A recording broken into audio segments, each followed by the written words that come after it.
Hello there. Today I wanted to talk about Croft 1994 Vintage Port. Croft are probably one of the most famous port houses, and their reputation as a vintage port producer is based on the fact that their wines come predominantly from Quinta da Roeda, arguably one of the finest estates in the Douro Valley, and their reputation was built on some of the legendary wines of the 20th century, such as the 1945, an amazing vintage and one where Croft's wine was considered to be one of the top wines produced in that year. Now, the character of Croft Port aims to be exotic, scented, rich, ripe, crammed with luscious fruit, with great richness and able to gain complexity with age. By all accounts, 1994 is a fantastic vintage, arguably one of the best in 25 years. And yet this wine ended up with a relatively low score and is actually quite attractively priced. So I want to look today a little at the history of Croft and to the fact of how it got to the situation where it's getting such low scores in such a classic vintage, and just to give an indication as to where the house seems to be headed for the future. So Croft are one of the original founding houses. And it's a slightly tenuous link, but Croft can actually trace their foundation back to 1588. This is when somebody called Henry Thompson, an Englishman living in York, founded a wine merchant company there. And based on the foundation of that company in 1588, it's correct to say that Croft are the oldest firm that are still active as port producers. Having said that, in 1588, they weren't actually active in Portugal. For instance, it was in 1647 they opened cellars in Bordeaux. And as they were travelling to wine regions and trading with people, they were trading other commodities as well. They did quite a lot of trade in textiles. So it wasn't actually until the 1650s that the firm that went on to become Croft started trading in Portugal. Now, noted on the front label of the bottle here is the date 1678, and that actually marks the year that the company began its formal operation as a port house based in Villanova de Gaia, but trading at that stage under the name of Farey and Bradley. So it's in 1681, just 93 years after Henry Thompson started his company, that the Croft family first become involved. And this is the year when Francis Thompson marries somebody called Thomas Croft, who is noted as coming from Hull. 55 years later, somebody called John Croft becomes the first member of the Croft family to be a partner in the firm. So this is in 1736, and shortly after he joins, the company is renamed Tilden, Thompson and Croft. Now, I've seen a note saying that John Croft transformed the business into one of the leading port houses. Now, that's slightly confusing because actually there were 3 John Crofts at this stage in the company. It's probably the third of these John Crofts that they're referring to here, as he became a director of the company in 1777, continuing in that office until 1800. It was during this period, in 1781, that it's believed that the first Croft Vintage Port was produced. A very significant step in the history of Croft was in 1889 when they acquired Quinta da Roêda. And this fabulous estate in the Cima Corgo, right in the heart of the Douro, has been the primary source of Croft's vintage ports ever since. Now, London wine merchants, the Gilbey family, became involved with Croft when Croft were supplying them with port that they sold as their Invalid brand of port. Evidently, it was sold as sort of a tonic wine. And to ensure security in supply, in 1892, the Gilbey family put a half share in Croft's. Invalid came to be sold as a Croft brand, and the two companies worked closely together until 1911, when the Gilbeys took control of Croft's. In the 1960s and 70s, the company diversified both into sherry and also into the production of brandy. Then from 1962, the company became involved in decades of mergers. Initially, Gilbey's merged their business and became IDV, International Distillers and Vintners. 10 years later, in 1972, IDV were part of a merger that formed Grand Metropolitan. Then in 1997, Grand Metropolitan and Guinness merged, leaving Croft as a small player within the massive company that was Diageo. Unfortunately, it appears what happened was that there was a lack of investment both in the vineyards and in the winemaking facilities. And during this period, the Croft brand became tarnished. So it was a great relief when in 2001 Diageo sold off Crofts, retaining the right to market the brandy, but selling the sherry arm to Gonzalez Baez and selling Croft along with Delaforce to Taylor Fonseca, which became the Fladgate partnership. I should mention Quinta da Roêda because that is predominantly where this wine comes from. It's the principal source of Croft Vintage Port. In 1844, it had been bought by what was then Taylor's and seems to have been administered by John Fladgate, who was a partner in Taylor's. He in fact had been appointed Baron Roêda for his services to viticulture. Somehow he transferred the Quinta to his own private ownership in 1862 and then in 1889 sold it to Crofts for £7,000. Now, the date of the transfer is sometimes noted as 1875, and I think the reason for that is that evidently John Fladgate's son had died, and when in 1875 his daughter married Charles Wright, who was a partner at Crofts, control at that stage, if not ownership, transferred to Croft, and then obviously ownership changed when the sale happened in 1889. Quinta da Roêda is an 80-hectare estate near Pinhao in the Cima Corga, so right in the heart of the Douro Valley.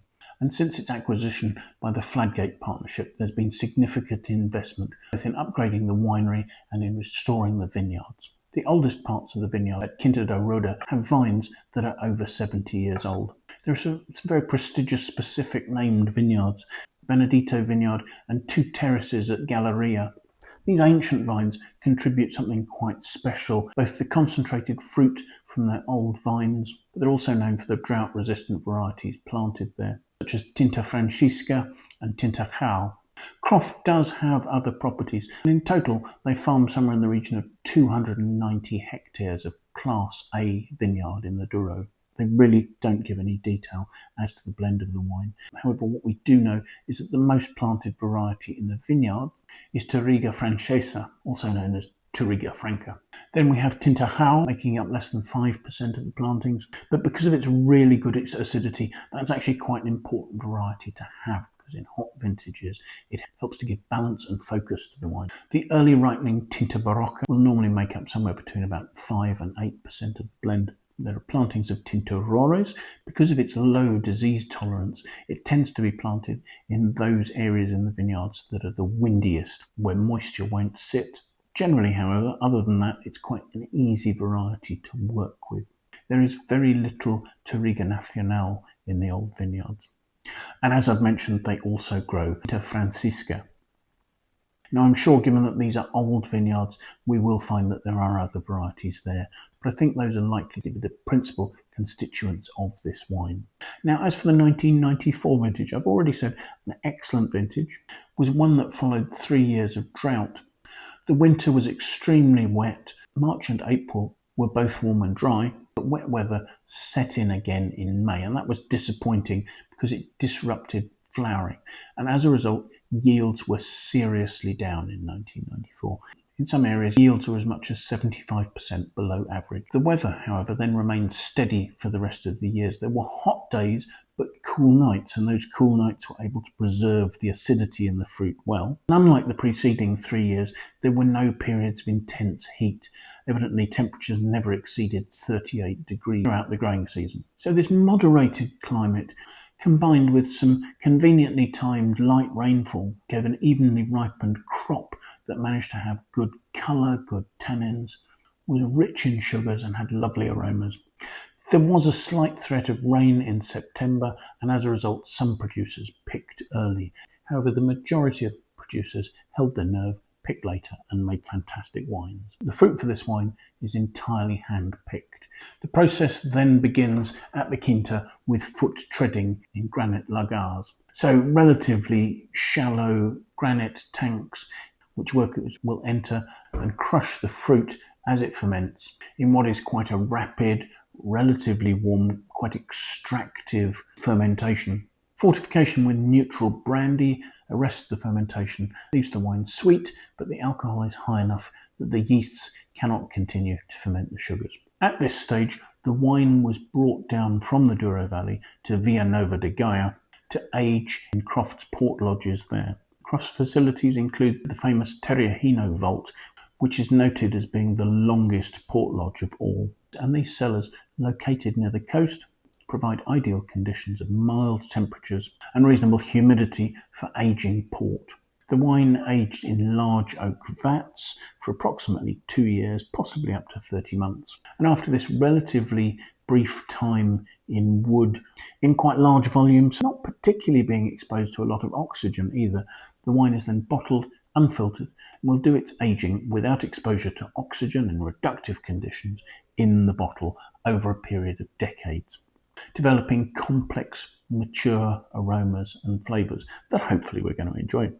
So let's have a look at the wine, shall we? The wine still has a deep, dark, reddish colour. There's almost a sort of a slight purple hint to it. I don't particularly see it as browning. The colour is deep and intense, but I think I can just about make out the stem of glass through it, which you certainly wouldn't have done when it was first bottled. So clearly the colour has become less intense in the 31 years it's been in bottle. So let's see what we make of the aroma, shall we? Now I decanted this probably a little over an hour ago, so the aromas have had some time to open up. Now there's quite a savoury note here. There's almost a sort of a touch of charcoal. There's quite a bit of umami. There are meaty notes, almost sort of a hint of bacon fat. Then looking beyond that, there's rich red fruit, there's dried fruit.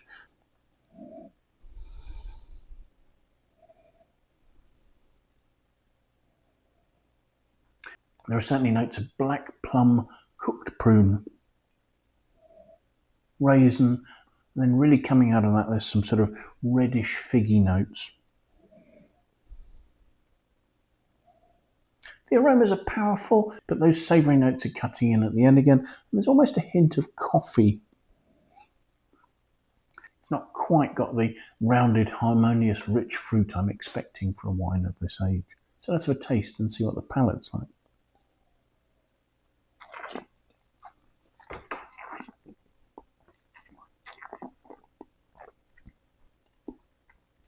On the palate, the sweetness is apparent from the start. I've seen notes suggesting that this wine is only medium sweet. I'm actually dubious of that. Although I've not been able to see an analysis and see what the sugar level is. It would be unusual for a port to have much less than about 80 grams per litre of sugar, and most of them are more likely to be up around 100. However, I would say that those savoury notes do cut in really quite quickly. There's a plentiful and somewhat surprising umami note on this. Again, sort of bacon. And then some slightly drying hints of charcoal. There's relatively fresh acidity, and that is starting to show some juicy dark red and black cherry fruit that moves on to become more of a sort of a dried fig note. There are still these sort of slightly drying charcoal notes on the back palate. The wine has quite good length, but its finish sort of seems to lack a little bit of definition. It seems to sway from ripe fruit to savoury and charcoal hints. The alcohol seems relatively well balanced by the fruit. At the same time, the wine only has a medium body. I think this is still a wine that's at a transitionary phase between a more red and black fruit nature and more dried fruit sort of figgy sort of nature port starts to acquire at this kind of age. The wine is enjoyable. It's complex. It has a lot of interesting features. However, this is not a wine that's in contention for one of the top spots in the vintage. And it's a shame that in a wonderful vintage like 1994, lack of investment in the vineyards and in the winery has led to the production of a wine that perhaps hints at the potential of the vineyards it's come from, but doesn't really fulfill them. As I sit here, there's some fascinating savoury notes, touches of soy that are attractive, but I think from a vintage port, I'm expecting juicy, ripe, lively fruit, and I don't think this wine is delivering that. I've been talking about the scores it's received. Now, the Wine Searcher aggregated critic score for this wine is 91 out of 100.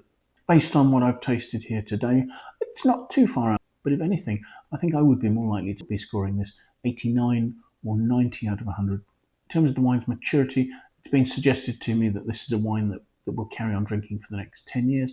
I actually think there's a chance that if you leave this for a further 5 years, the wine will move much more to a soft, ripe, figgy fruit note, and you may lose some of the notes of soy and Vegemite that are currently on the finish. But I might be being a bit generous to it there. But perhaps I shouldn't end on that note. It is worth realising that Croft and Quinta da Roeda are now under the stewardship of the Fladgate Partnership, who've taken charge of the winemaking, who have been renovating the cellars and have been working to regenerate vineyards. I think perhaps the 1994 vintage was quite a low point for Croft, but I guess any positive evaluation of this vintage has to be based on it being very well priced. So I will leave a link in the notes below to the Wine Searcher webpage for this vintage of this wine, so you can see if it's available near you and at what price. As I say, it is an enjoyable drink, but it just is disappointing to see this wine coming from a house with such a long heritage and from a vintage with such potential. So thank you so much for joining me. I do hope you found the tasting of interest.